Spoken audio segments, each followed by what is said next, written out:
क्या आपने कभी सोचा है कि सरकार आखिर बार बार बैंकों के मर्जर की बात क्यों करती है? क्यों सरकार छोटे सरकारी बैंकों को मिलाकर कुछ बड़े बैंक बनाना चाहती है? क्या इसके पीछे कोई बड़ा आर्थिक प्लान छिपा है? आज हम इसी सवाल का जवाब खोजने वाले हैं। क्यों बैंकों के मर्जर के पीछे पड़ी है सरकार? वीडियो को आखिर तक जरूर देखिए, क्योंकि इसमें है वो जानकारी जो आम लोग नहीं जानते। सरकार का मानना है कि देश के बैंकिंग सिस्टम को अब और मजबूत करने का समय आ गया है। छोटे छोटे बैंकों के चलते बैंकिंग का खर्च बढ़ रहा है। हर बैंक को अलग अलग ऑपरेट करने में भारी लागत लगती है।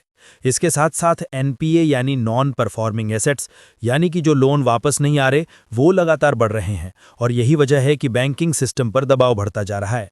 सरकार चाहती है कि अगर इन छोटे बैंकों को मिलाकर कुछ बड़े और मजबूत बैंक बना दिए जाएं, तो ये बैंक न केवल कम लागत में ज्यादा काम कर पाएंगे, बल्कि ग्लोबल लेवल पर भी कंपटीशन करने में सक्षम बनेंगे। सरकार का मानना है कि बैंकों के मर्जर से कई बड़े फायदे होंगे।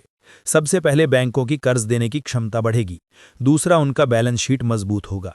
तीसरा, बैंक का कामकाज और फैसले लेने की प्रक्रिया तेज होगी। और चौथा, बैंकिंग सेक्टर में टेक्नोलॉजी और डिजिटल ट्रांसफॉर्मेशन को भी बढ़ावा मिलेगा। जब छोटे बैंक एक बड़े बैंक में शामिल होंगे तो रिसोर्सेज बढ़ेंगे, ब्रांच नेटवर्क फैलेगा और ग्राहकों को मिलेगा एक मजबूत और भरोसेमंद बैंकिंग अनुभव। भारत की अर्थव्यवस्था लगातार बढ़ रही है। ऐसे में बैंकिंग सिस्टम को भी उसी गति से आगे बढ़ना होगा। छोटे बैंकों की सीमित क्षमता और रिसोर्सेज से देश की बढ़ती ज़रूरतें पूरी नहीं हो पा रही हैं। मर्जर से न सिर्फ बैंकों का एनपीए कंट्रोल होगा, बल्कि ये बैंक अब बड़े कॉरपोरेट और इंफ्रास्ट्रक्चर प्रोजेक्ट्स को फंड करने में भी सक्षम होंगे।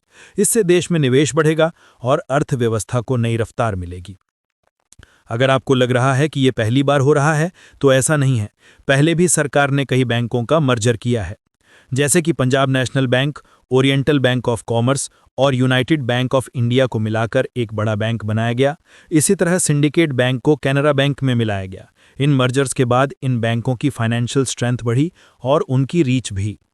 इसलिए अब सरकार फिर से एक नई लहर लाने जा रही है, जहां छोटे बैंक मिलकर बड़े बैंक बनेंगे और भारत का बैंकिंग सेक्टर और भी शक्तिशाली बन जाएगा।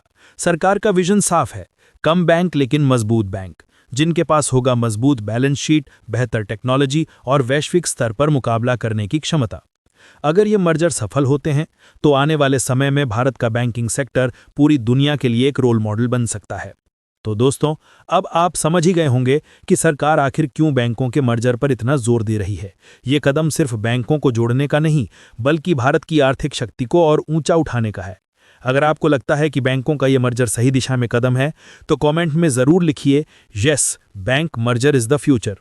और अगर आप चाहते हैं कि हम अगली वीडियो में बताएं कौन से बैंक अगली मर्जर लिस्ट में हैं, तो वीडियो को लाइक करें और चैनल को सब्सक्राइब करना ना भूलें, क्योंकि यहाँ आपको मिलती है फाइनेंस और इकोनॉमी की हर बड़ी खबर सबसे पहले और सबसे सटीक।